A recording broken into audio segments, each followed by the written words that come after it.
Prontinho, pode começar.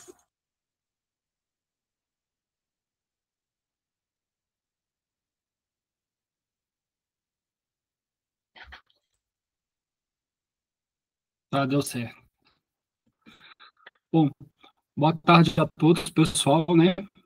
Hoje vamos encerrar mais um ciclo dessa matéria, né? O terceiro e último encontro da gestão da produção, né? Pessoalmente, é uma matéria que me agrada muito, né? Já que tenho formação nessa área, né? Então, como diz, a gente entende um pouquinho, né? Um pouquinho que a gente entende, a gente tenta compartilhar, né, com vocês e melhorar o nosso dia a dia aí, né?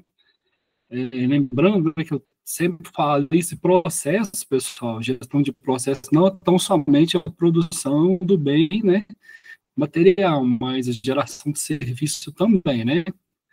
Então, vamos dar continuidade, né, de onde a gente passou. Não voltar, né, como rotineiramente eu faço, costumeiramente eu faço de voltar aos slides e tudo mais, não vou voltar, porque, assim, uma parte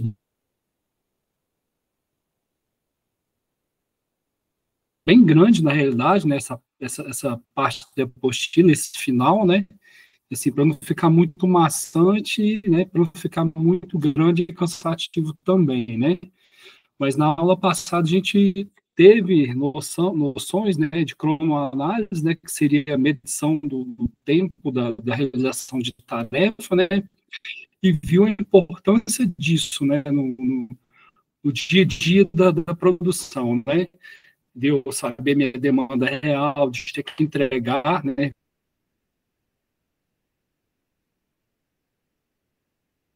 ver se eu vou dar conta de entregar aquele pedido, né, quanto tempo eu levo para realizar determinadas operações, né, determinada tarefa. Então, tudo isso a gente consegue quantificar, consegue medir, né, e ver isso em cronoanálise. Bom, vamos dar continuidade à cronoanálise, então, né, para a gente ver os cálculos, né, efetivamente falando, os cálculos de tempo padrão, né, ver se está dentro de um ritmo adequado, ver se vai conseguir entregar, né, comparado à demanda real, vendo nuances de diferença ali, né, quando o ritmo é maior, quando é menor, né.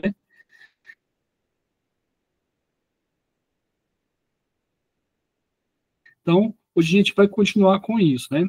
Então, vamos ver as noções de cronoanálise, gestão de estoque, a importância de eu ter um estoque bem feito, né, da flutuabilidade do estoque ali, né, dos tipos de estoque dentro de vários, né, tipos de estoque que eu tenho, quando o estoque é de sazonalidade, né, quando eu espero aquela demanda, quando eu tenho a previsão da demanda futura, né, que eu tenho que guardar um pouquinho mais, né, lembrando que tudo que está no estoque, pessoal, tem um custo, né? Tem que pensar nisso, tem um custo de estar parado ali, né? Ali naquele produto ali tem minha mão de obra que eu tenho que pagar, tem meu aluguel, né? Então, tá tudo ali incorrido no estoque, né? Até certo ponto é bom ter estoque. Ter o estoque e não tê-lo também é complicado, né? Então, até quando se compensa ter o estoque? Né? Como vamos gerenciar o estoque? Vamos ter essa noção, né, de gestão de estoques. Previsão de demanda também faz parte, né, gente, que afinal tem que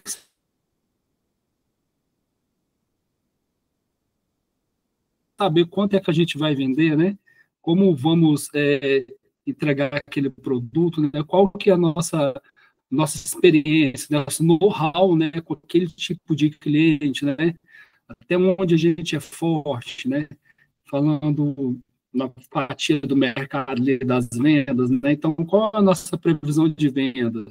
Né?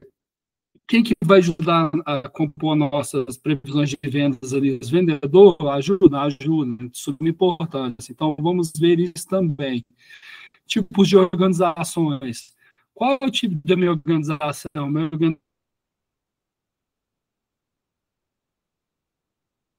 organização mais tradicional, mais linear, né? Como é que é a hierarquia dos carros? Como é que ela é bem divididinha ali, né? Então, como é que é isso? Não, ela não é linear, ela é mais funcional. Ela é mais bem dividida no setor de vendas, produção, né? E RH, né? Tem essa divisão, é mais isso, pessoal, faz parte, por que pareça, da gestão da produção ali, né? Ferramentas, modelos do Kanban, a gente vai ver mais a fundo os cartões, né? Como é que me ajuda a gerir o processo produtivo, né? Como é que me ajuda a visualizar, eu terminar aquela tarefa, né? Parece coisa boa, pessoal, mas não é, né? De maneira que se a gente enxergar o que a gente está fazendo, né? Isso é um minuto ganhado no carregar, né? É um minuto ganhado no processo inteiro. Então tem que ver, né? Tem que se ver a produção com outros olhos, né? Qualquer dúvida me chama aí que a gente para e repete novamente. A nossa demo, né? E tem uma maneira de saber como é que está o desenvolvimento da nossa atividade. Então vamos cálculo de tempo padrão.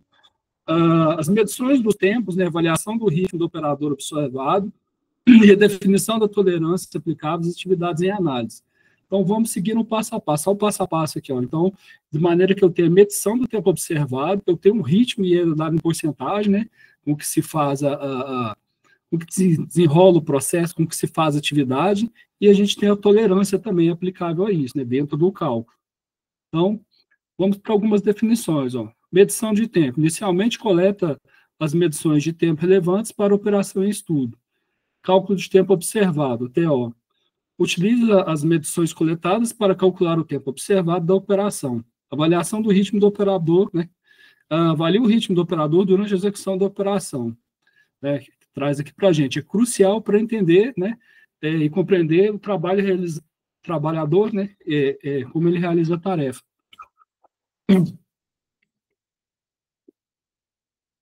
Lembrando, pessoal, pela experiência que eu tenho disso aqui, né, a gente nunca deve falar, a gente está observando, né, falar na cara, assim, eu estou observando você trabalhar, né, deixa eu coletar uns dados aqui para fazer o cálculo do tempo da operação. Nunca deve fazer isso. Por quê? Porque tem muito, se mascara muito o resultado, né, o colaborador que vê, né, que se vê que está sendo anotado alguma coisa ali, né, que está vendo que está trabalhando com aquilo ali, ele tende a acelerar o processo, né? Tende a, como diz, meter o pau no que ele está fazendo ali. Isso vai mascarar o resultado final. O resultado vai dar diferente. Por quê? Ele trabalhou mais rápido, ele não trabalhou dentro do normal de se trabalhar, né? Ele não trabalhou dentro do que ele sabe fazer, do ritmo normal que pede ao processo, a operação ali. Franklin, mas então não devo falar? Não deve falar, não, né? Você deve anotar, né? Fazer a sua análise ali, mas sem dar mais detalhes ali. Não deixe ele perceber que você está fazendo isso, porque a tendência é ele, né, mostrar o serviço, né, ele fazer um negócio mais rápido. Então, vai mascarar o seu resultado final. Frank, mas dá uma diferença de um operador para outro? Dá, pessoal, né? Principalmente se pega um rapaz mais, uma pessoa, né, um colaborador mais iniciante, vamos falar assim, daquela função, e pega um mais já treinado, que já faz aquilo ali já há algum tempo, dá diferença. Tem uma flutuabilidade, sim, né?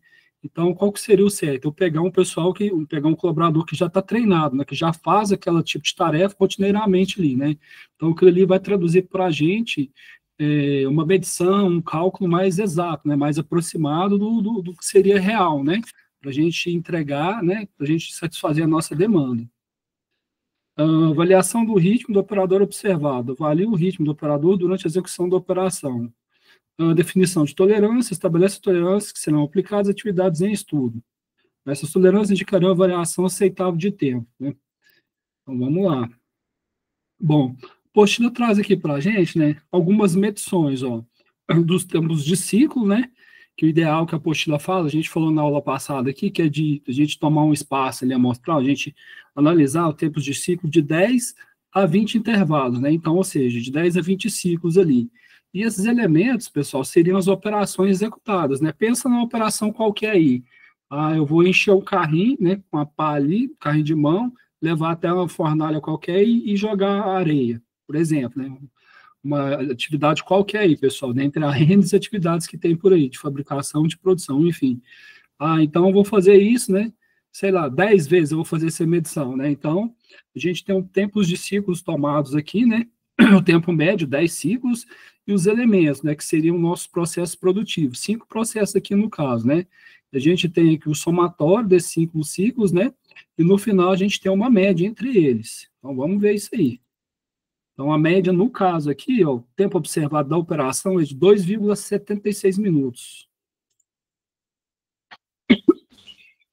Então, ele traz aqui para a gente, ó.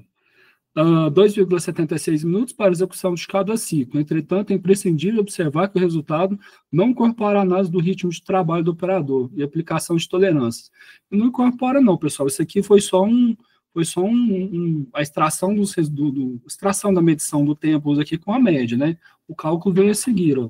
Suponhamos que o analista tenha atribuído uma avaliação de 95% do ritmo do colaborador, indicando que o desempenho observado ficou ligeiramente aquém do ritmo considerado normal. Essa avaliação de ritmo desempenha um papel crucial na determinação do tempo normal da operação, seguindo a abordagem, pessoal. Então, esse cálculo aqui é padrão, viu? É o que vai variar, a flutabilidade aqui é no que a gente vai analisar, mas a fórmula, como se diz, né? O esqueleto, o jeitinho é esse aqui, né? De maneira que a gente está procurando o quê? O tempo normal, né? Então, ele está aqui, é igual ao tempo observado que a gente encontrou no slide anterior, né? Com as medições daqueles tempos, 2,76.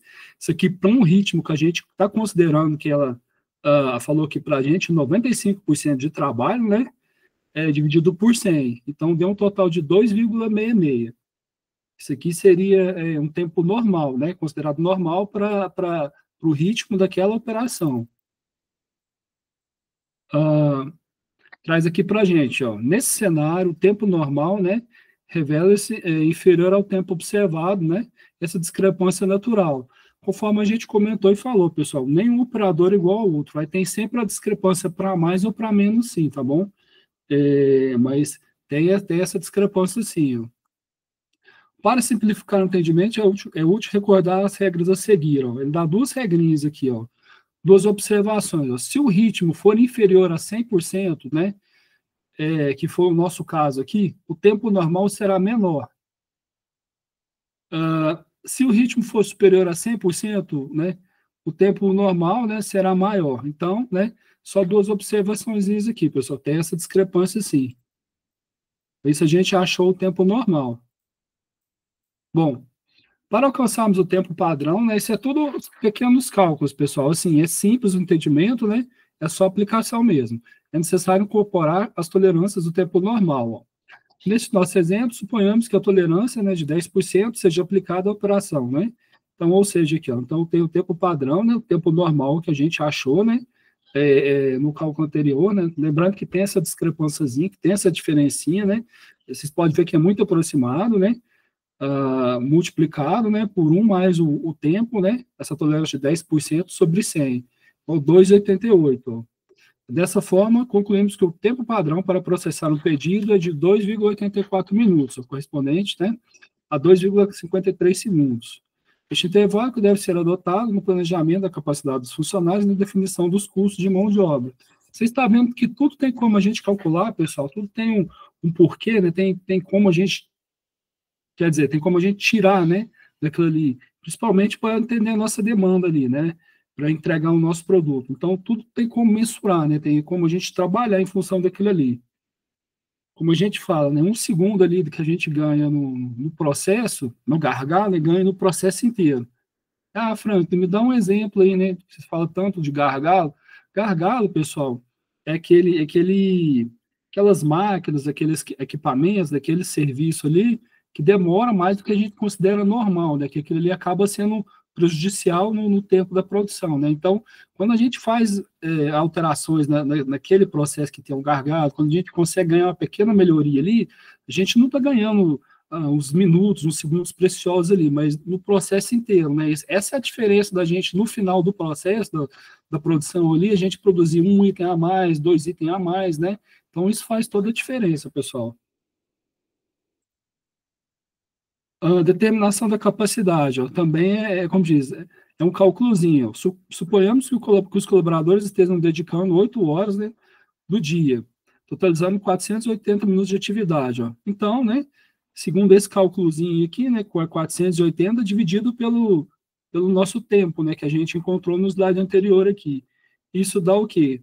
Da capacidade da gente processar, né? Quanto que a gente consegue processar, né? Dessas 480 minutos de atividades, né? Nas 8 horas diárias. Então, a gente consegue processar, ó, 166, né, pedidos, na realidade, ó. Essa estimativa já incorpora os 10%, vocês notaram, né? Que é os 10%, né, de tolerância que a gente já tinha incorporado no cálculo anterior. Como observado anteriormente, a empresa em análise necessita processar 1.800 pedidos por dia, né? Isso implica que a empresa deverá contar com 11 funcionários, né? Ou seja, o que a gente achou, né, para a gente saber quantos funcionários a gente precisa para atender a nossa demanda aqui, né, nossos processos. Então, a gente precisa processar 1.800 pedidos por dia, né, com 166 número de pedidos, dá o que para a gente, pessoal? Dá a quantidade de funcionários que a gente tem que ter para atender essa demanda nossa. Vantagem da cronoanálise, pessoal. Como a gente falou, né, e vem falando até agora, a gente ganha no processo inteiro, né? Tem N tipo de vantagem, né? Tem todos os tipos de vantagem. A apostila trouxe aqui para a gente, ó. Visão crítica e objetiva. Proporciona uma visão crítica e objetiva dos processos industriais. E não é por mês, né? Porque a partir do momento que a gente passa a controlar o processo inteiro, ter o que a gente chama de visão holística do processo ali, né? Passa a mensurar tudo, né? Todas as perdas, né? Passa a contabilizar todo o tempo, né? Toda a forma de trabalhar, saber quanto tempo demora para a operação, né? A gente passa, né, enxugar custos, né? A gente passa a enxergar o processo de outra forma, né? A gente passa a direcionar, né, o investimento daquilo ali que, na realidade, está sendo perdido para as outras áreas, né? A gente, para as outras áreas que eu digo assim, para outros tipos de investimentos. Uma máquina melhor, né? Numa propaganda, no marketing melhor, então, né, são ganhos. Favorece ações de melhoria contínua na linha de produção, né, por óbvio. Padrão da produção, estabelece um padrão na linha de produção, facilita a implementação de normas da qualidade reconhecidas mundialmente, como a ISO 9001, que é a da garantia da qualidade, né, o padrão que quem tem a ISO 9001, né, é reconhecido internacionalmente, que segue, né, que segue os padrões da qualidade internacional, vamos falar assim. ISO 14001, né, ambiental, e OHSA, né, que é saúde ocupacional, né, estabelece critérios, né, que segue também a saúde ocupacional em si. Então, os 3 normas importantes, pessoal. E difíceis de conseguir, viu? Diga-se de passagem. Otimização de recursos humanos, otimiza os recursos humanos na elaboração dos produtos, evita custos excessivos com funcionários, favorece o cumprimento dos prazos juntos aos clientes, né, porque uma vez que a gente tem um domínio do nosso processo ali, né, que a gente atende a nossa demanda, a gente tem um cálculo daquilo, a gente sabe quanto tempo dá para entregar, né, favorece, né, de uma maneira geral, o processo produtivo, né, inclusive o prazo com os clientes, né, que a gente vê, na realidade, no chão de fábrica e mesmo na vida real, é uma eterna briga, né, entre as vendas, vamos falar assim, e a produção, né, muitas vezes as vendas, né, vende alguma coisa que não se dá para se fazer no prazo, né, que não dá para se entregar, né, então, a importância também, né, de ter aquilo ali mensurado, para mostrar e falar assim, ó, você prometeu entregar tantas quantidades em tantos dias, você sabe quanto tempo demora para fazer isso aqui, né, então, é uma maneira de se argumentar, pessoal.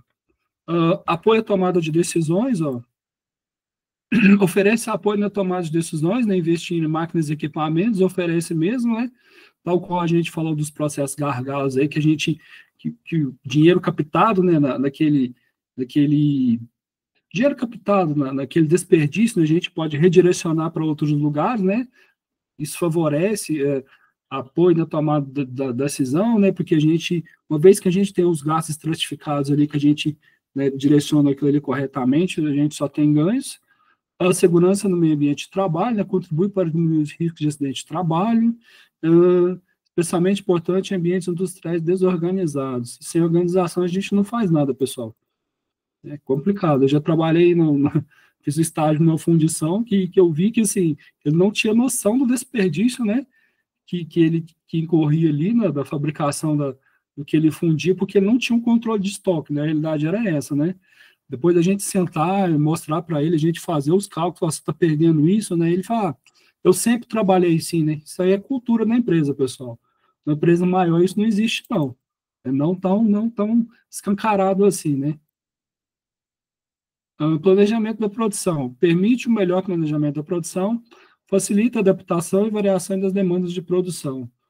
Uma vez que a gente atende a demanda, né, e sabe das sazonalidades, tal qual a gente vai falar do estoque, né, sazonal aqui, a gente tem como planejar melhor, né, e direcionar melhor até o estoque, né, para aquele período ali. Então, tem uma série de ganhos, né, tem uma série de facilidades.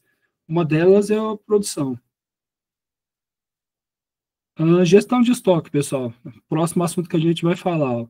Ao fim desta aula, você deve apresentar as seguintes habilidades: reconhecer a influência de estratégias, né? Então, algumas noções, né, de tipos de estoque, né, estratégias, né, que vão ajudar a gente no gerir desses estoques, né? Então, vamos lá. Gestão e controle de estoque. Gestão e controle de estoque são operações cruciais que podem ser comparadas ao papel estratégico de um diretor de operações de uma empresa. E não é por menos, né, pessoal? Vocês lembram que a gente comentou, né, dos 8 desperdícios lá que o Lean procura combater, né? Lembrando aí o que é o Lean, pessoal? É modelo japonês também, né? Traduzindo, é produção enxuta, né? O fazer mais com menos, né? Como a gente diz, tirar leite de pedra. É a gente não gastar muito, né? Produzir, né? Com o mínimo possível, né? Esse é o conceito de Lean, né? A gente produzir o máximo com o mínimo possível. O Lean, pessoal, prega 8 desperdícios, né? Um deles é o estoque, que, assim, é o mais prejudicial, é o mais, né, dentro dos desperdícios do Lean, ele é um dos mais prejudiciais, porque eles escondem, né, os outros desperdícios ali, movimentação desnecessária, o estoque propriamente dito, defeitos, né, e vários outros, né, prejuízos que podem ocorrer de ter um certo, né, volume de estoque sem previsibilidade daquele ali, né, tem um estoque, né, com produto parado, conforme a gente falou, ali não está só o material parado, ali na produção daquela peça, ali está o que ele, está meu custo do aluguel, está o pagamento do funcionário, né, está minhas despesas, né, todos ali incorrentes da produção, está parado no estoque, né, e a tendência é o quê? Ir se depreciando ali, né, então, tem um custo para ter o estoque, então, tem que ter, de fato, um gerenciamento envolvido nisso aí. Cada decisão representada pelos diferentes tipos de estoque, né, é tomada com precisão. A organização metódica do armazém reflete a eficácia e a alocação dos recursos. E reflete mesmo, pessoal. Este processo pode ser comparado a uma apresentação empresarial, onde o inventário periódico desempenha um papel de momento de ajuste fino, né? Em um ambiente de mercado altamente competitivo, essa abordagem eficiente pode ser um diferencial crucial para destacar, né, entre os concorrentes. E pode ser mesmo, pessoal, né? Às vezes está tendo muito desperdício ali, né? Está tendo muito estoque, está tendo muito retrabalho, né? Está se gerando um estoque muito alto ali, né? Não está tendo saída, está tendo todo um custo, né, do dinheiro parado, dinheiro esse que poderia ser investido em outras coisas, né? Poderia ser direcionado para um marketing bem feito, né? Poderia ser direcionado para a compra do equipamento, do material novo, né? Ou seja, são desperdícios, né? São custos aí, né? Que a empresa muitas das vezes passa batido, né? Passa despercebido. Alguém chamou, pessoal? Ninguém quer perguntar alguma coisa? Não? Eu mudei os slides aqui, eu vou voltar. Então é isso. Objetivo da gestão de estoque, ó. Visando a operação empresarial otimizada, né, busca alcançar a máxima disponibilidade de produtos com o menor volume de estoque possível, né? É o que a gente falou, estoque, pessoal, é muito bom, mas também tem o outro lado, é sinônimo de despesa, né? É sinônimo de você ter dinheiro parado ali, sinônimo de custo, né? Eu tenho um estoque ali, mas eu tenho um custo para se manter aquilo ali. Essa busca pela eficiência requer não apenas o planejamento cuidadoso da demanda, mas também uma monitorização, né, constante do inventário, onde a garantia da qualidade no armazenamento assume um papel destacado, né, que pode ocorrer conforme a gente falou dos desperdícios ali, né? De repente eu posso ter um estoque a mais, né? Às vezes, olha o que costuma acontecer, pessoal, né? Eu já presenciei isso no outlet que eu trabalhei. Tinha um estoque, né? Não tinha noção do que se tinha no estoque, né? A peça muitas das vezes ficava estragando por anos ali, né? Acabava se perdendo, né? Ou seja, não tinha aquilo ali no estoque. O dia que ia fazer um balanço e via aquilo ali, né? Aí se você tem noção do custo daquele, custou quanto? Custou, sei lá, R$ 300, né? Mas está parado ali. Então, olha para vocês, é o custo daquilo ali, né? Então, é coisa séria isso aqui. Porque, conforme a gente falou, o estoque pode esconder outros gargalos, outros defeitos, né, por assim falar. Às vezes tinha peça que estava lá no estoque, né, não saía, não estava constando, não estava batendo no sistema, mas estava estragada, né. Quando é que se viu isso, Frank? Viu isso na hora de vender, na hora de procurar, né. para ver se tinha ou não tinha. Mas estava constando ali, né? E tinha, sei lá, mais de uma daquela peça ali, né? E uma estava estragada. Vocês veem que escondem isso, pessoal. E isso tudo entra diretamente no custo da empresa, pesa para a empresa.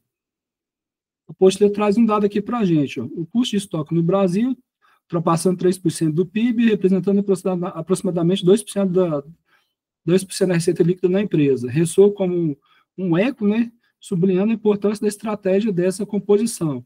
E não é por menos, pessoal, né, que assim, o estoque é peça-chave, pessoal. Isso aí é coisa crítica que tem que, sim, assim, observar e controlar. Importância da estratégia. Ó. Numa perspectiva mais ampla, o estoque representa o bastidor, onde os materiais guardam sua oportunidade de contribuir para a apresentação de comercialização da empresa. A decisão estratégica de manter um produto em reserva não é apenas uma ação isolada, mas influencia determinadamente, né? Mas é uma influência determinante não só na disponibilidade dos produtos no mercado, mas também na estratégia de vendas, impactando a satisfação do cliente e o desfecho final do cenário empresarial competitivo. É o que a gente falou, pessoal. Mas, assim, tem que ter estoque? Tem que ter estoque, né? Mas no ambiente controlado, pessoal, de maneira que você saiba todos os itens do seu estoque, né? De maneira que você tenha o controle, verdadeiramente o controle do estoque. Porque, como a gente falou, ter estoque, pessoal, é gasto, né? Custo parado, é dinheiro parado. Ah, Franklin, pode ser um ganho? Pode ser um ganho, né? Às vezes a gente sabe que, né, que conforme a gente falou, né, da sazonalidade, que vai ter um Natal, que vai ter alguma coisa assim, então a gente, né, já faz a compra antes, já deixa, né, guardado ali, né, tem um estoque, um certo estoque daquilo ali, né, a gente ganha no preço e tudo mais, mas, né, tem que ter uma certa estratégia para ter estoque. Tecnologias de gestão de estoque, ó. A incorporação de tecnologias modernas como sistema, né, de automação, software especializados, sistemas como RFID, né, RFID, que é a Radio Frequency Identification, tem internet das coisas. Isso aqui, pessoal, se RFID, uma coisa antiga, tá? Dos anos 90, nada mais é que aquelas etiquetas tagueadas, sabe? Né, que vieram até para substituir o código de barras. Porque como é que era, né? Há uns anos atrás, a gente até vê isso ainda hoje no comércio, né? No varejo aí. Eles compravam aquela grande quantidade, né? Tinha pessoas só para ficar passando no leitor do código de barra. Com essa radiofrequência, né, identificação de radiofrequência, como é que funciona? A peça, enfim, a roupa, o produto já vem tagueado, né? Com a tag que tem que. Parece não, né? Parece com um chip na etiqueta, né? E certos programas, enfim, né? Certos meios de fazer a leitura, você só passa aquilo ali, né? E faz a leitura de maneira mais rápida, né? Às vezes, num único lote de roupa, ou em várias, né? Conjunto de lote de roupas, você consegue fazer isso de uma única vez, né? De maneira que não precisa eu gastar, sei lá, 1 hora para fazer a leitura de código de barra dentro do meu sistema, né? Tem locais que já tem, assim, né? Isso bem antigo, pessoal, 10, 12 anos atrás, tá? E fora do Brasil, lá nos anos 90 começaram com isso, mas que é tipo é tipo uma capela, né? Vamos falar assim, de instrumentação, é tipo um guarda-roupa, vamos falar assim, né? Que o pessoal coloca as roupas lá dentro num carrinho, né? Fecha a porta, aquilo ali é cheio de scanner, né? E o que tiver no seu carrinho, ele vai fazer a leitura e já dá entrada no sistema, né? Então, essa aí é a tecnologias que vieram para ajudar na gestão do estoque, né? Essa é a radiofrequência que é uma delas. E no momento que a gente está vivendo hoje, na internet das coisas, tudo tem internet, né? A gente pega uma geladeira mais moderna, vamos falar aqui, né? Às vezes não é para nossa realidade no Brasil, mas a gente pega uma geladeira fora aí, tem internet na geladeira, né? Quando é que a gente ia pensar isso, né?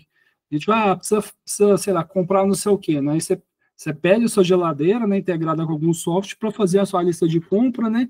Às vezes até já manda para o mercado, chega lá é só pagar, né? Então, essas duas ferramentas aí, o radiofrequência e a internet das coisas, né, que vieram, né, principalmente na gestão, né, estratégica de melhorar o estoque, ó.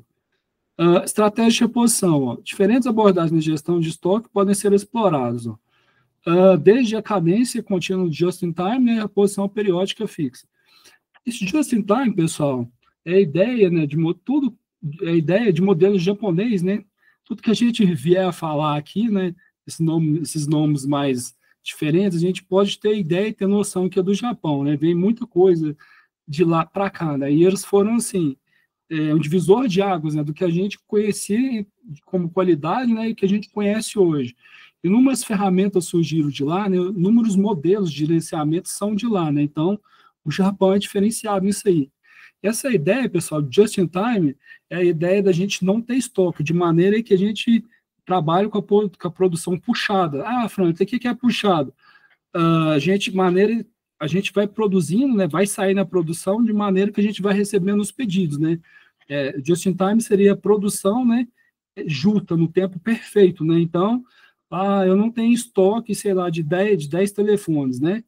Então, me chega a ordem para fazer 10 telefones, eu vou, faço 10 telefones e entrego.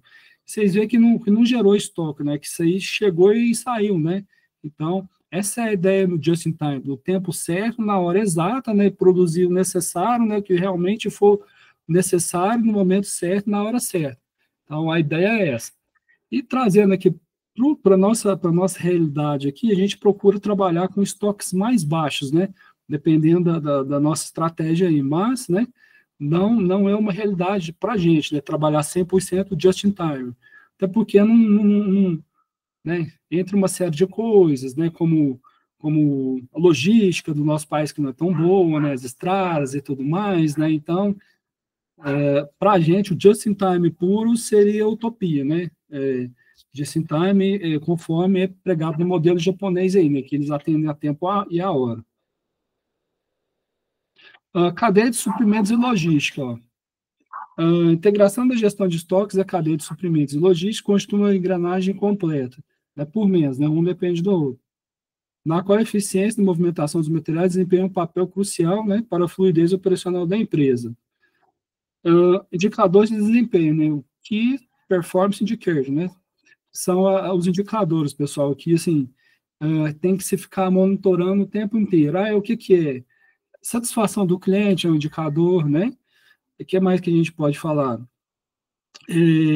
Pós-venda, atendimento pós-venda, o ticket médio, né? Então, são inúmeros, né, indicadores que ajudam, né, no contexto geral, a gente, né, gerenciar melhor, né, vamos falar assim. Assim como na execução meticulosa de uma operação, onde cada cadeia é crucial, os indicadores de desempenho, tal como o giro de estoque, né, que é um deles, tempo de reposição e taxa de ruptura, assumem um papel de elementos fundamentais, proporcionando uma avaliação precisa da eficácia das práticas de gestão. Então, pessoal, tudo tem um indicador de desempenho por trás, né, que ajuda a gente a gerenciar, né, melhor a nossa empresa, vamos falar assim. Nesse caso aqui, o quesito estoque.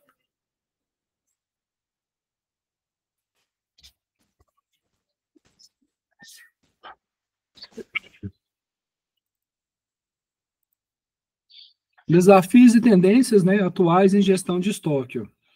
Explorar os desafios atuais, como gestão em situações incertas, e tendências emergentes, como o uso de inteligência artificial, né, que a gente tem visto para tudo aí, né, que é uma tecnologia que veio para ficar, pessoal, e isso ainda vai tirar muitos empregos ainda. A gente vai ver muitas profissões deixando de existir, principalmente por causa do uso da inteligência artificial, porque é o futuro, né, pessoal? O futuro é o quê? O ser humano trabalhar cada vez menos, né? Ou menos a mão na massa e trabalhar cada vez mais com a cabeça, né? Fazer a tecnologia, né? Seu próprio proveito ali e pôr para rodar as coisas, né? Linha de montagem, né? Uns anos atrás exigia muitos funcionários, né? Uma linha de montagem de, sei lá, de carro, de alguma coisa qualquer. Hoje tem fábricas aí, principalmente no Brasil, que é só robô, né? Você vê a escuridão danada do lado de fora ali, né? Dependendo de onde você está na planta, tudo apagado e só o robô, né? Como diz, metendo um pau lá dentro, só robô trabalhando. Né? Precisa de alguém para fazer o monitoramento e tudo mais, né? Mas no lugar que se gastava ali, sei lá, 50 funcionários, gasta 2, né? Gasta 3, né? Revezando turno ali para olhar o processo. Então, são coisas assim que vieram para ficar, né? E tendência mesmo. Principalmente em gestão de estoque. No entanto, essa exploração constante garante que a gestão de estoque seja sempre atualizada e alinhada com a necessidade, né, do mercado de forma profissional e eficaz. Bom, vamos ver os tipos de estoque. Ó. A eficiência de gestão de estoque é uma peça fundamental para o sucesso de qualquer empreendimento. Neste contexto, compreender os diversos tipos de estoque é crucial para otimizar os processos, minimizar os custos e garantir a satisfação dos clientes. Quem aí de vocês, pessoal, que já procurou, né, um material qualquer, um produto qualquer e não tinha, né? Ou já passou por isso? No estoque está constando um, né? Mas não tem. Isso é preocupante, pessoal. Isso é muito sério. Por quê? Perdeu venda, né? Perdeu o cliente. Desde alguma coisa básica que você vai procurar e não tem, né? Nossa, não tem, né? Coisa simples de ter. A gente vê claramente que não teve o controle de estoque, né? Não teve, assim, um software que ajudaria essa gestão, não teve a gestão adequada que deveria ter. Estoque sazonal, estoque de antecipação sazonal, né? Esse tipo de estoque é utilizado quando a empresa prevê uma demanda futura, né? Entrega ou produção de um item. Por exemplo, aqui, né, o Natal e o Halloween, vamos falar assim, que tem certas datas, né, para acontecer, de um certo período de tempo, né, mas já prevê aquela demanda. Franklin, como é que é a previsão dessa demanda futura aí? A gente vai ver mais na frente, sobre previsão de vendas, mas principalmente, pessoal, é com o know-how, né, com o histórico de vendas daquele produto, né, para aquela sazonalidade daquele período. No Natal a gente é acostumado a faturar, sei lá, 300 mil, né, todo ano, para mais ou para menos. Então, eu já vou me cercar de um estoque, né, que eu tenho condição de atender a minha demanda de 300 mil, né, para faturar 300 mil, ou se eu quero aumentar, enfim, né, e principalmente o know-how, o conhecimento, o estudo daquele histórico que a gente tem daquilo ali vai ajudar, né, a gente a formar e montar o nosso estoque. Normalmente é empregado para lidar com variações relevantes do fornecimento, sendo particularmente ágil em situações sazonais. Além disso, é uma estratégia eficaz para os setores, como alimentício, onde o fornecimento pode ser inconstante. Então, ou seja, estoque sazonal.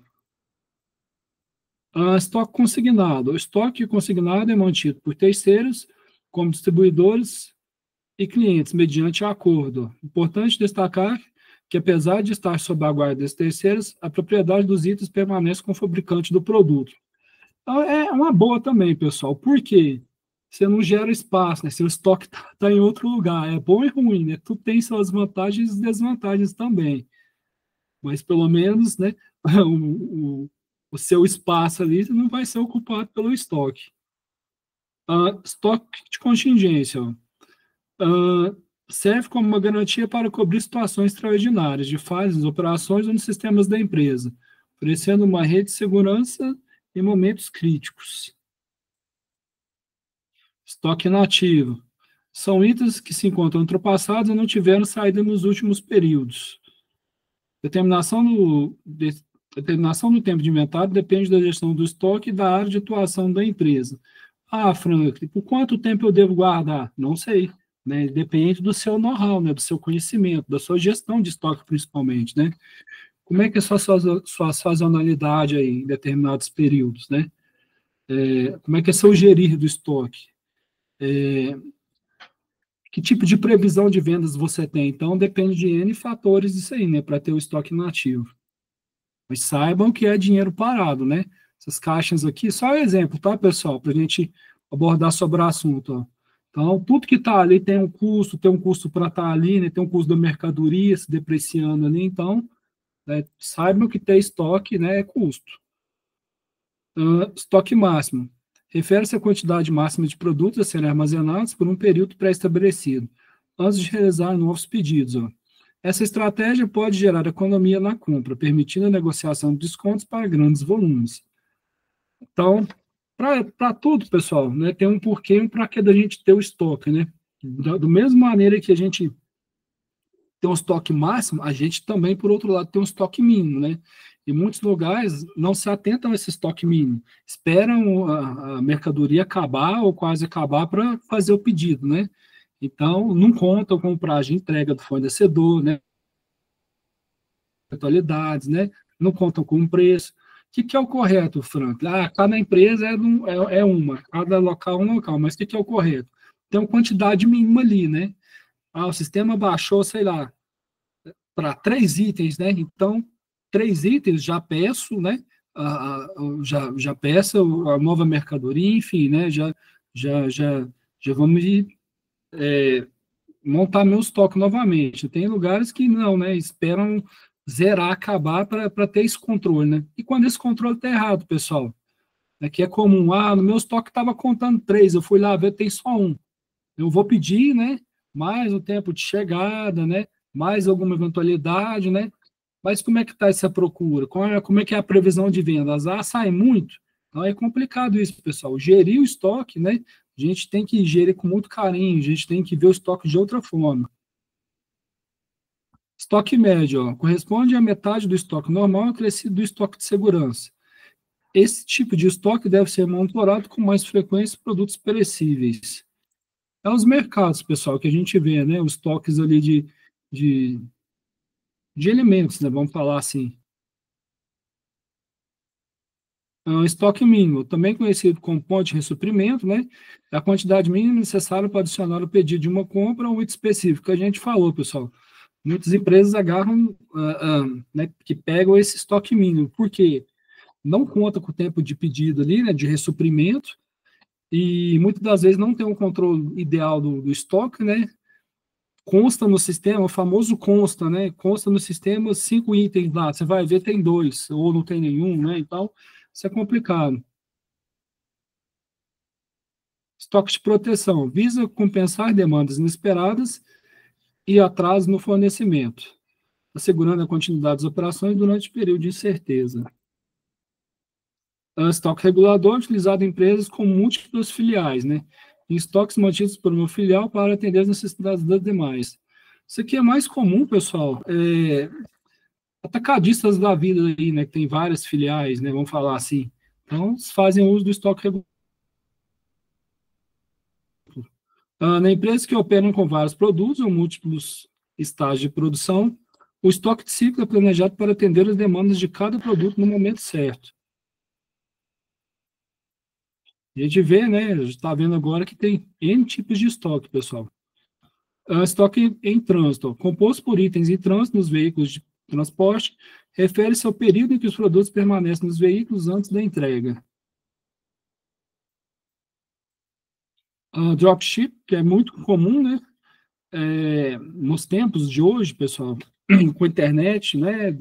Das coisas aí, né? Com essa de venda do marketplace, e-commerce, da gente ter a nossa lojinha virtual, né? Do entregar mais rápido. Que é o quê? Receber as ordens online, né, e encaminhadas para o fornecedor. O fornecedor vai lá e encaminha para o cliente. A gente vê, assim, às vezes não tem estoque isso aqui, né? Frank, como é que se ganha? Essa diferença aqui, ó. A diferença do produto divulgado, né, com o custo do fornecedor. Assim que o empresário, vamos falar assim, né, que tem esse tipo de negócio, né, lojas virtuais, mexe com dropship, ganha. A importância do controle de estoque. Ó. O setor do estoque desempenha um papel crucial no funcionamento, né, eficiente da empresa. Para garantir a organização e adequação das operações, é essencial que o estoque seja sistematizado e rigorosamente controlado. Em muitos locais não são, pessoal. Assim, a gente vai ver, né, que a gente tem falado até agora, consta no sistema, mas não tem. Este componente é uma peça-chave que podemos chamar de engrenagem empresarial. E não é por menos, né, pessoal?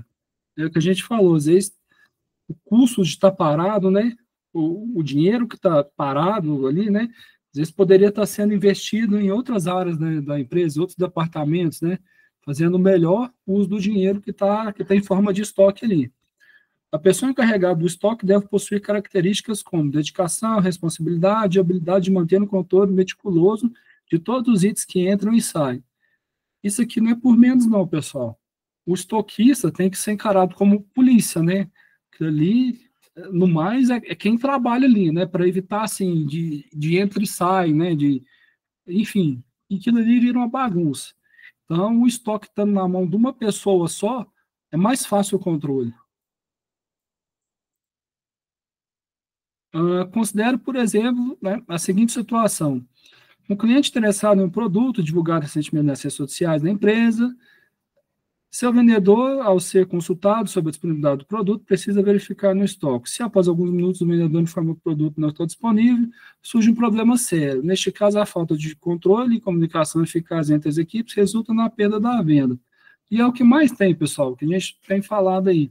Consta, mas não tem, né? Então, e se a gente pensar, pessoal, não vai vender só uma vez, né? Então, é, é seríssimo isso aqui. Além de perder a venda que a gente pode mensurar ali, né? Ah, deixou de vender ou perder quanto? Tem a venda imensurável, porque aquele produto ali, às vezes, é um item básico, ele vai falar para amigos, enfim, para pessoas próximas que aquilo ali é difícil de achar naquela determinada empresa, que não tem.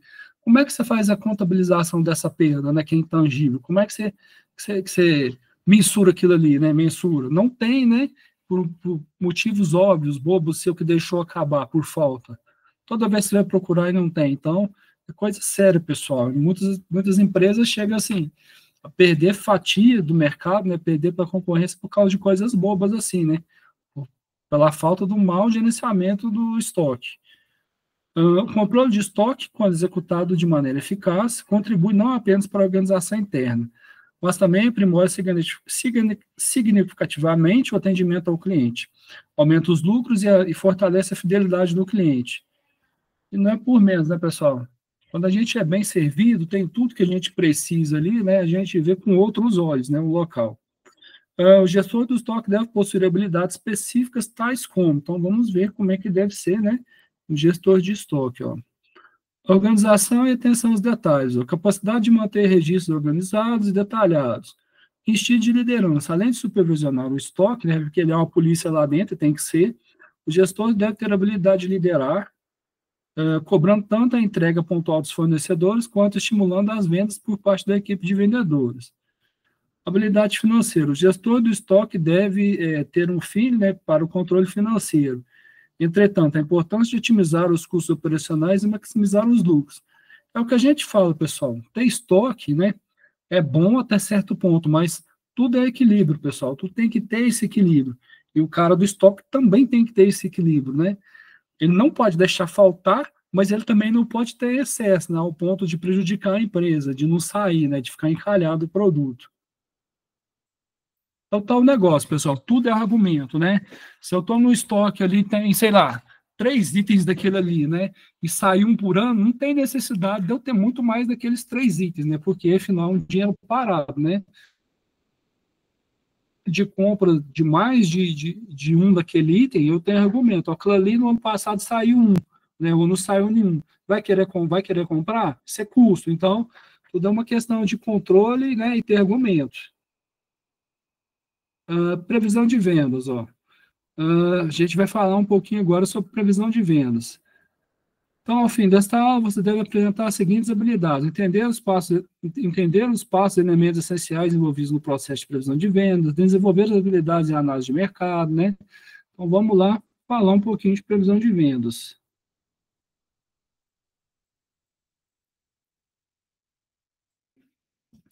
Previsão de vendas é uma ferramenta essencial para o sucesso das empresas, permitindo projeções realistas e auxiliando no planejamento estratégico. Esse processo envolve a análise de dados históricos, pesquisa de mercado e tendências, além da contribuição de vendedores. E o que é isso aqui, pessoal? Análise de dados históricos. Nada mais é do que um know-how, né? Um conhecimento que eu tenho, né? Sobre o meu mercado e saber as nuances do meu mercado, né? Sazonalidades que a gente comentou, né? E ter dados históricos mesmo, em minha experiência, saber, né? Praticamente quanto é que eu sou acostumado a vender, né, o meu faturamento, vamos falar assim. Tudo isso ajuda a se compor a previsão de vendas, né? Não é simplesmente falar, aquela cidade, a gente tem uma filial ali, né, que comparada a outro lugar, né, vende X e Y, a gente acha. Não, então não pode ficar no achismo, né? A gente até pode ter um certo achismo, mas mediante a análise, né, que, como diz, deixa de ser achismo, mas ser uma análise factível da situação, né? Tem uma filial, sei lá, no Ceará, vende X, eu tenho outra no Sul, vem de Y, né? A gente sabe que por questões culturais, né, até questões das regiões, um local vende, né, está mais propício a vender mais que os outros. Então, tudo isso, pessoal, entra na nossa previsão de venda, assim, né? Nossos dados históricos, na nossa pesquisa, tendências, enfim, né? Além da contribuição dos vendedores.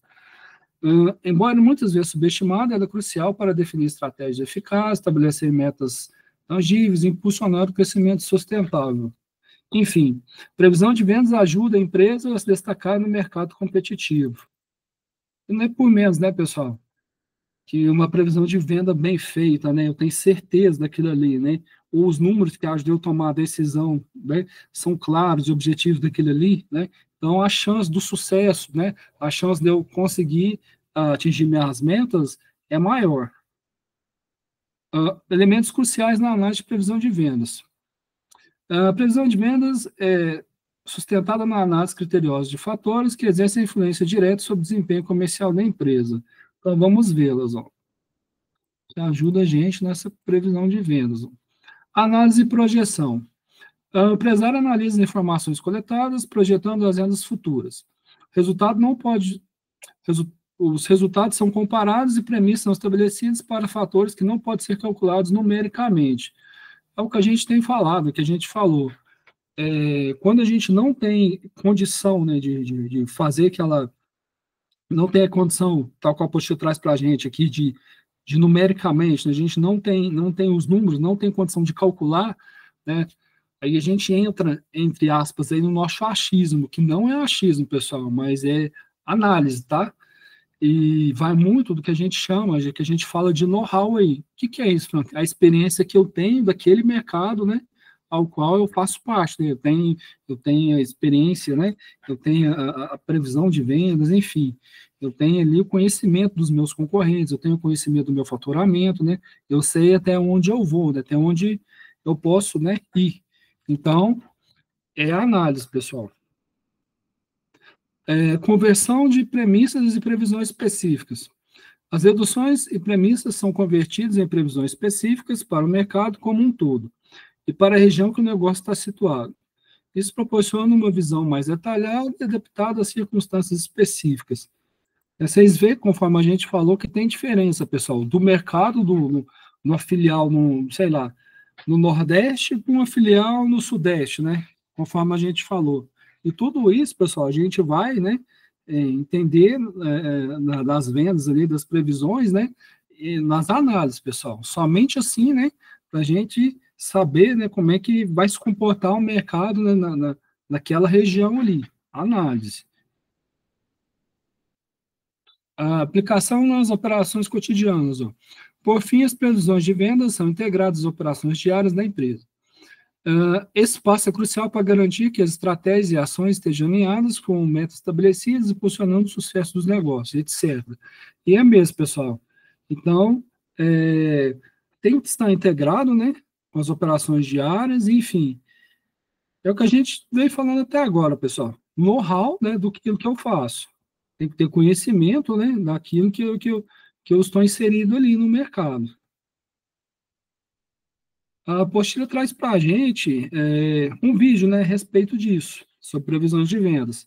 O link está aqui, sugiro a vocês, né, senhores, que depois entrem com mais calma, né, e olhem isso aqui com mais tempo, porque é bem interessante, pessoal, né, a previsão de venda. Mas a palavra de ordem, pessoal, principalmente que não sai como diz, da minha cabeça, que é know-how, né? Porque, assim, isso aqui é crítico, pessoal, tá? Isso aqui é motivo de muita briga ali entre o PCP, né? Programação e Controle da Produção que a gente viu, e as vendas. Por quê? Quem que deve fazer previsão de vendas, pessoal? Não é o PCP, não. O PCP, né, só produz mediante as ordens que chegam para ele. E muitas das vezes o pessoal das vendas quer empurrar isso para o PCP. Então, é uma coisa erradíssima que tem que se ficar atento. Né? Uma coisa é uma coisa, outra coisa é outra coisa. Quem vai fazer essa projeção de vendas, né, que tem esse know-how para isso, né? Quem vai fazer essa previsão de vendas é o pessoal das vendas. Organização empresarial. Então, vamos ver os tipos de organizações, pessoal. A gente falou, é linear, é funcional, né? Como é que é a estrutura organizacional da gente? da empresa, enfim. Aqui falando, né? Domínio que a gente vai ter, né? Ver nessa aula, enfim, a gente vai passar a ver com outros olhos, né? Os tipos de organizações.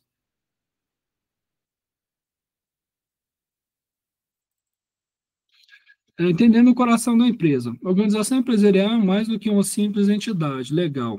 É um organismo vivo, e é mesmo, pessoal, é um conjunto de pessoas, né, em busca de um objetivo em comum, vamos falar assim, né? E ali a gente tem várias áreas, vários departamentos, né, várias pessoas diferentes, né, que somam entre si para atingir um objetivo comum.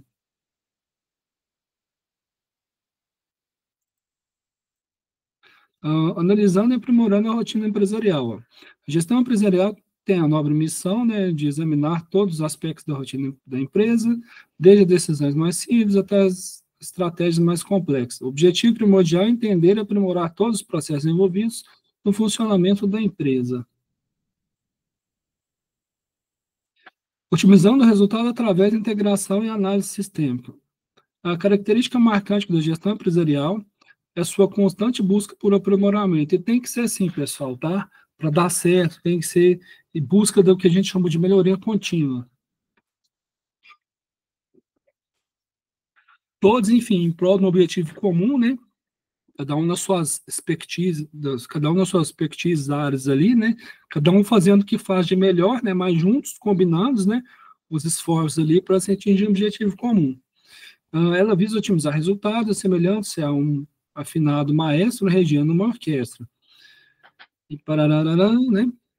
Essa abordagem sistêmica proporciona uma visão holística, né, que a gente tem falado até agora, né? Principalmente sobre gestão de estoque, previsão de vendas, né? Agora a gente está vendo sobre o tipo de organizações, né? Que o gestor, de uma maneira geral, né, independente do seu ramo ali, tem que se buscar, tem que ter essa visão holística, né, de tudo ali, de processo, né, enfim, tem que saber por pormenores, né, como é que é formado sua empresa, trabalha com o quê, né, qual que é o seu ponto forte, ponto fraco, principais concorrentes, enfim, tem que ter esse domínio aí. Essa abordagem sistêmica proporciona uma visão holística, identificando as áreas que demandam melhorias e recomendando aquelas que operam conforme as expectativas.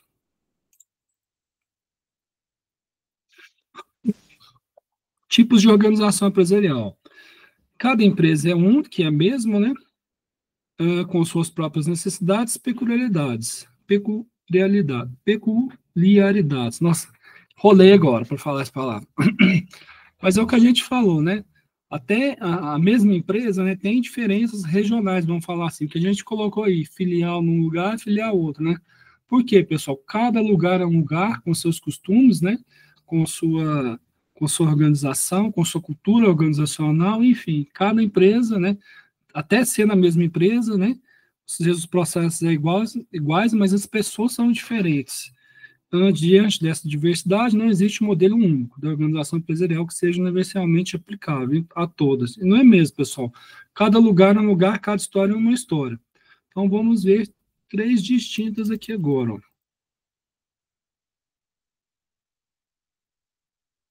Tá, pulei. Até pulei. Tá. Organização linear. Ó. Organização linear, ou estrutura organizacional, é divisional.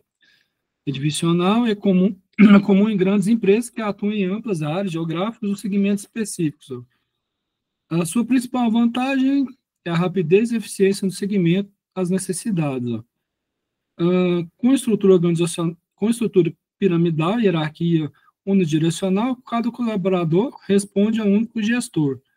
Este modelo também pode ser aplicado em pequena escala. É os tipos de organizações, pessoal. Aqui a gente vai ver a linear, ele é mais conservadora, vamos falar assim, né? E para tudo tem seu lado bom e lado ruim. Ah, Franco, lado ruim. Lado ruim que muitas das vezes, nesse tipo de modelo organizacional, sobrecarrega o gestor, vamos falar assim, né? É um dos lados negativos disso aí. Aqui, ó. As vantagens e desvantagens. As vantagens. Fácil implementação devido à clareza dos cargos. Decisões mais ágeis, concentradas em um número menor de pessoas. É o tal negócio, né? Isso vale muito para empresas menores, né? Médios e menores ali. Não passa na mão de de tanta gente, né? Até empresas familiares também, pega muito esse caso aqui também, esse tipo de organização. Mas não passa na mão de muita gente, né? Para provar uma coisa, né? Para provar um orçamento, enfim, de maneira que é mais fácil. Por outro lado, tem sua desvantagem também. Ó. A gente falou, sobrecarrega o líder assumindo grande responsabilidade, baixa participação da equipe na tomada de decisões, comunicação simples, porém sujeita a distorções ao passar por várias camadas hierárquicas, enfim, né? A gente vê que é uma empresa mais conservadora, vamos falar assim, né? A gente pode falar assim, mas mais nessa estrutura, mais nessa pegada mais tradicional. Organização funcional. Destaca a especialização, né, dividindo a empresa em setores como marketing, vendas e produção. É mais departamentalizado, vamos falar assim, mais dividido. Diferente do linear, os colaboradores podem ser reportados vários gestores. Esse modelo é ideal para pequenas e médias empresas, permitindo aproveitamento do conhecimento específico de cada um. Tudo, pessoal, tem seu lado bom e lado ruim. Franklin, qual que é o lado ruim de reportar os vários gestores? Pode ter muita dualidade de ordens, né? Falar, faça isso, faça aquilo, né? Os gestores, por outro lado, não sabem muito bem até onde eles, né? Até onde eles são responsáveis e até onde não são responsáveis, vamos falar assim, né? Pode que se meio se confundir e um acabar entrando na seara do outro, né? No trabalho do outro. Também tem isso. Desafios, né? Dificuldades de integração de setores independentes, coordenação e comunicação podem ser prejudicados pelos limites organizacionais que a gente falou agora, né? Aproveitamento ao talento do conhecimento especializado em cada área, flexibilidade para adaptar ambientes mais estáveis, enfim. Tudo, né? Como a gente falou, tem seu lado bom e lado ruim, né? Nesse caso aqui, os desafios. Superando os desafios para maximizar as vantagens. Um desafio notável deste modelo é a dificuldade de integração entre setores independentes. A independência na tomada de decisões pode resultar em falta de coordenação e comunicação eficaz, enfim. Os colaboradores podem se tornar excessivamente focados em suas áreas específicas, perdendo a visão global do negócio, dificultando o alinhamento dos objetivos estratégicos da empresa. É o que a gente falou, pessoal. Às vezes, quando a empresa, a estrutura, o modelo é muito funcional, né? Por um lado, tem esse dinamismo, né, de poder se reportar a vários gestores, por esse outro lado, devido à especialização ali dos seus vários cargos, enfim, das suas várias expertise dentro da empresa, pode acabar dificultando isso aí, ó, no alinhamento, né, do objetivo estratégico ali, ou seja, perde-se um pouco, né, do objetivo comum que todos que têm que participar, enfim, para atingir esse objetivo em comum. Então, perde-se um pouco disso, né? E o colaborador também não tem, o que a gente falou, né?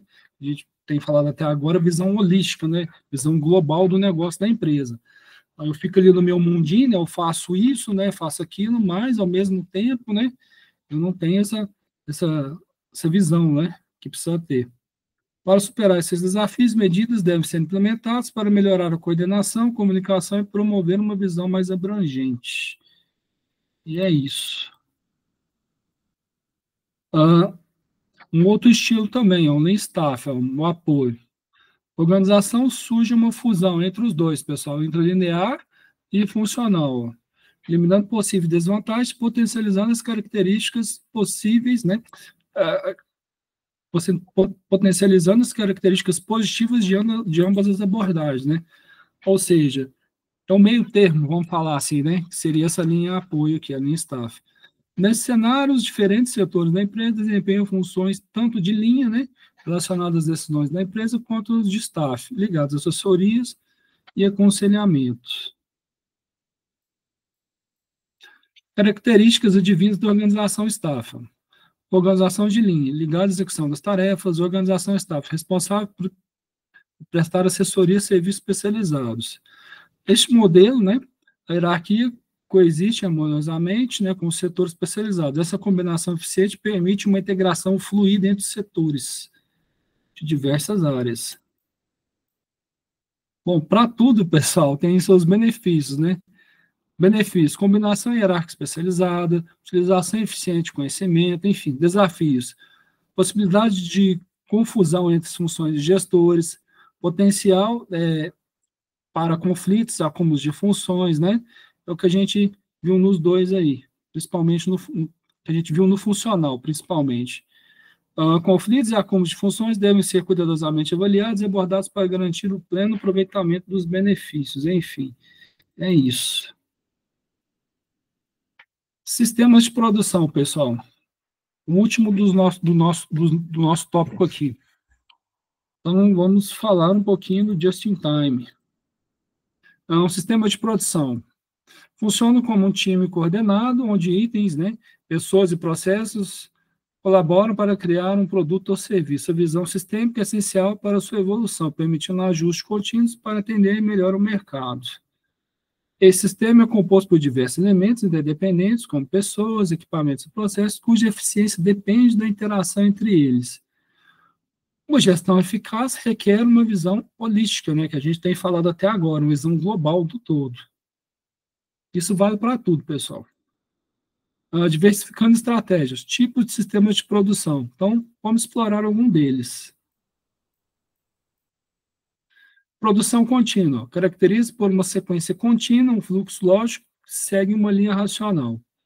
Imagina uma linha de montagem onde cada etapa contribui para a criação de um produto de maneira contínua. Isso é comum, pessoal. A gente está vendo agora as definições, né, dos tipos de processo, né, de produção. Então, depender do meu processo, eu tenho um ou tenho outro. Às vezes, posso ter os dois também, tá bom? Aqui a produção intermitente. Aqui a produção é sob medida, sob demanda. Feita por encomenda, né, que a gente chama de puxado, isso aí, mais voltado para um lean, que a gente vai ver. É uma abordagem mais flexível, adequada para produtos personalizados ou com demanda variável. Este sistema permite ajustes rápidos de produção para atender as necessidades específicas dos clientes. Produção para grandes projetos, ó. Ideal para projetos únicos de alto custo, né, geralmente personalizados. Esse sistema é aplicado quando a produção está centrada em um projeto específico que demanda recursos significativos. Pode ser encontrado em setores como construção civil, engenharia e indústria. Isso é uma escala maior, tá, pessoal? Assim, que envolve muito dinheiro, vamos falar assim. Cada tipo de sistema de produção se encaixa melhor em diferentes contextos empresariais. É crucial para atender as características de cada um.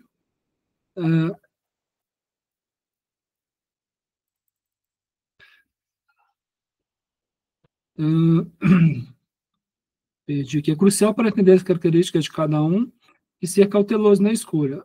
A decisão do sistema de produção é um ponto crucial estratégico, sendo vital para o sucesso de uma marca. Ao selecionar o sistema adequado para a situação, a empresa assegura a eficiência operacional. No entanto, uma escolha inadequada pode resultar em prejuízos. A adaptação correta do sistema de produção não é apenas otimiza a eficiência, mas também serve como garantia para o sucesso. É o que a gente tem falado até agora, pessoal. É a gestão da empresa. A gestão faz parte da gestão estratégica, isso aqui, tá bom? Não adianta eu ter só a noção de cronoanálise, né? Ter a gestão de estoque, ter previsão de venda, saber o tipo de organização, se eu não saber a realidade da minha empresa, né? Se é o processo contínuo, não é? Então, tudo isso, tal como a postura traz para a gente, né, acaba impactando direto, né? A nossa vida útil da empresa, vamos falar assim, né? Diferença entre sobreviver no mercado e não. Just in time, a gente já comentou dele, né? Modelo japonês, lá na década de 50, né? Que literalmente significa assim, produzir, né, somente o necessário, né? Produzir somente, né, a demanda real, tal qual a postura traz aqui para a gente. Produzir somente quando a demanda real se manifesta, né?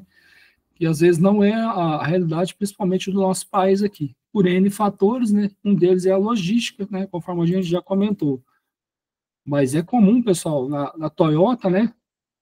Japão, vamos falar assim, eles não têm estoque, né? E o que já chega para o processo produtivo é imediatamente usado na produção. Franco, mas pode isso? Pode, pessoal, desde que eles tenham uma integração, né? Tem uma integração muito grande, né? Que a gente percebe e vê, né? Entre fornecedor, empresa, né, enfim, para eles ter toda essa confiabilidade sem olhar os insumos, enfim, sem olhar a matéria-prima e ir direto no processo produtivo deles, né? Lá eles fazem assim. que é mais complexo de se fazer isso, né? Mas lá, principalmente no Japão, esse modelo just-in-time, né, como se diz, o coração, vamos falar assim, né? É uma peça fundamental no processo deles, né? O coração da produção deles lá. Controle dinâmico da produção. No just-in-time, o controle não é realizado ao final do processo, mas durante a produção. O operador desempenha um papel ativo nesses controles, assegurando a qualidade em todas as etapas, né? Então, a gente vê, assim, que é uma coisa que eles conseguiram fazer lá, né? Fabulosa, fantástica, né? Que é essa integração, principalmente, né, do colaborador, né? Com o processo, vamos falar assim. Origens da Toyota. Desenvolvido pela Toyota para lidar com a produção de diferentes modelos, né? O just-in-time rapidamente tornou filosofia abrangente. Buscava flexibilidade na produção de pequenos lotes com quantidades comparáveis aos padrões dos fabricantes norte-americanos, marcando uma evolução, né, no gerenciamento da cadeia de suprimentos. Por que, pessoal, com norte-americano? O Japão, depois do pós-guerras ali, estava arrasado, né? A única maneira dele se levantar, né, a gente estuda isso e vê a história, principalmente no quesito da qualidade ali, eles concorrerem, né, com os norte-americanos no quesito da qualidade, né? Então foi isso que fizeram. Focaram na qualidade, né, de maneiras assim, que o pensamento deles era ter o máximo da qualidade possível, né, evitar retrabalhos, fazer certo desde a primeira vez, enfim, né? Os gurus que a gente vê por aí da qualidade, né, que falam isso, né, que tem esse modelo, né, principalmente integração com eles, né, explica, né, um pouco disso para a gente, como que o Japão chegou, né, a ser o que é o Japão de hoje, né, como é que eles veem esse quesito qualidade, como é que eles veem esse processo produtivo, né, envolvendo tudo isso que a gente tem comentado até agora. Então, né, eles são bem organizados nesse quesito aí. Então, fazem parte deles isso aí. No dia a dia, aliás, né. Então, a gente vê que inúmeras ferramentas ali da qualidade vieram deles ali. 5S, Pokayoke, Kanban, que a gente vai falar aqui, né? E tantas outras ferramentas. Filosofia integrada, just in time. Uma abordagem holística que redefine a relação entre produção e demanda. Por quê, pessoal? Eu vou produzir somente o essencial e necessário, né? Então, eu não vou produzir, né? Eu não vou gerar estoque, né? Eu não vou ter custo com aquilo ali. Então, chegou o pedido para mim, eu vou produzir e entregar. Então, o pensamento just in time é esse. O método Kanban, conhecido como método Kanban, né? Aqui a produção puxada pela demanda real, produzindo apenas o necessário na quantidade adequada e no momento preciso. Cartões Kanban são utilizados para autorizar a produção. Nada mais é, pessoal, do que uma ferramenta visual, né, de cartões, né, que vai me falar o modo operante, né, do meu processo produtivo ali, a produzir, produzindo, né, e produzido, né, de maneira que visualmente, né, olhando isso, fica mais fácil, né, de se tomar ação e fica mais fácil de se entender o processo produtivo. Novamente falando, pessoal, quando a gente fala processo produtivo, não é somente o bem produzido, mas considera o serviço também. Além das fronteiras culturais, ó, embora tenha origem no Japão, o sucesso do Just-in-Time ultrapassou barreiras culturais. Ó. Empresas globais reconhecem que a filosofia é aplicável em qualquer lugar do mundo. Meta final, eliminação de estoques e eficiência máxima. Filosofia Just-in-Time busca a eliminação completa de estoques. E busca mesmo, pessoal, mas muitas das vezes não é para a nossa realidade aqui, né? Não dá para se fazer tal como, né? Eles fazem lá. Então, esse é o modelo, pessoal, né? Dos cartãozinhos Kanban, ó, só um quadro demonstrativo, né?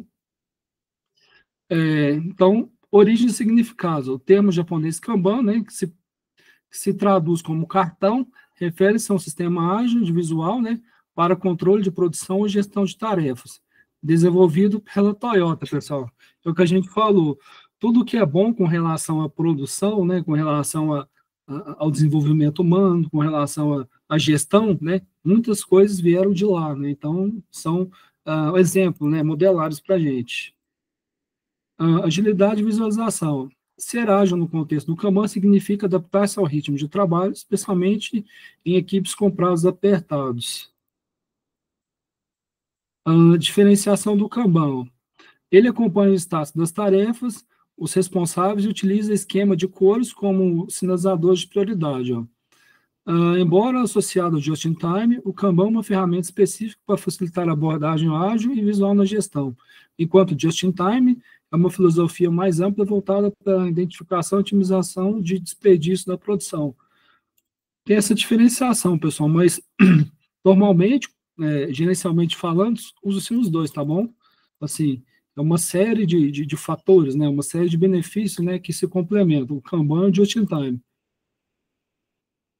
3 partes principais do Kanban. O cartão, né? O cartão é a menor unidade do Kanban, representando uma tarefa ou ação necessária para alcançar o resultado final. Colunas. As colunas representam os status dos cartões.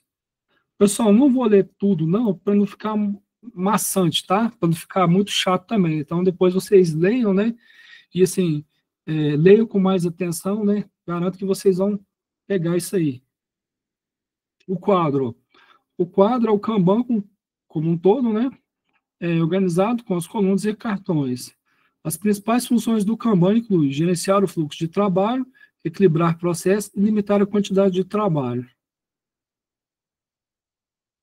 Tipos de Kanban. Kanban de produção, né? Kanban de movimentação. Então, vamos lá. Kanban de produção. Focado na gestão de tarefas, utiliza as colunas a fazer. Kanban de movimentação, utilizando na indústria, controla entradas e saídas de estoque, equilibrando a produção com volumes de produtos disponíveis. Vantagens. Autonomia. Gestão visual estimula a autonomia da equipe, proporciona fácil compreensão de status da estratégia. Priorização de tarefas. Podem ser priorizados por meio de cores ou pelo gestor, garantindo foco nas tarefas importantes. Então, negócio, a gente está fazendo o visual ali, é mais fácil da gente, né, entregar o resultado, porque a gente está vendo o status ali, né, está praticando o status. Aumenta a produtividade. A priorização resulta em aumento da produtividade, pois a equipe tem clareza sobre as entregas necessárias e seus prazos. Redução de custos. O Kanban facilita o gerenciamento do tempo dedicado a cada tarefa, permitindo identificar e solucionar problemas de produtividade de forma eficiente. Colaboração. Centraliza o trabalho da equipe, promovendo a colaboração. Todos têm acesso ao quadro, que estimula a empatia e melhora o clima organizacional. Aqui, pessoal, um exemplo, né, do Kanban na prática é um quadro com um monte de post-it, vamos falar assim, né, em que a gente tem ali basicamente 3 estágios. Para fazer, fazendo e feito, né? De maneira que a gente tem um controle visual disso aí, fica muito mais fácil de se trabalhar, né? De se ver o status. Qualquer um interagindo e vendo aquilo ali, né? Trabalha-se fácil. Esse outro, pessoal, parece ser na concessionária, né? Na oficina de carros, né? De maneira assim, que a gente tem o domínio do quadro ali, né? Pensa no mecânico, né? Tem dúvida se um carro foi entregado ou não, se está fazendo ou não, né? Eu já trabalhei em oficina de carro também, principalmente na posição de consultor técnico, de maneira que muitas vezes eu tinha que perguntar aos mecânicos se o carro estava pronto ou não, né?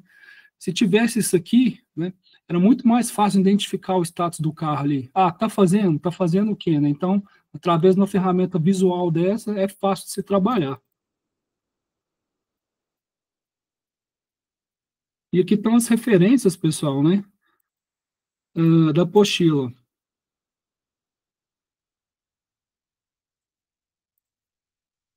E essa foi a aula de hoje, pessoal. Se alguém tiver alguma dúvida, se quiser comentar alguma coisa, né? Agradeço a participação de vocês, né? Você que assistiu, você ainda vai assistir. Peço que vocês leiam, né? Mais uma vez frisando isso aqui, leiam o conteúdo, né? E vejam os slides também, porque enriquece, né? Só venha contribuir com as nossas aulas aí, tá bom? Estou aberto às dúvidas, né? Qualquer coisa pode mandar um e-mail e me procurar. No mais, né? Até uma próxima e muito obrigado.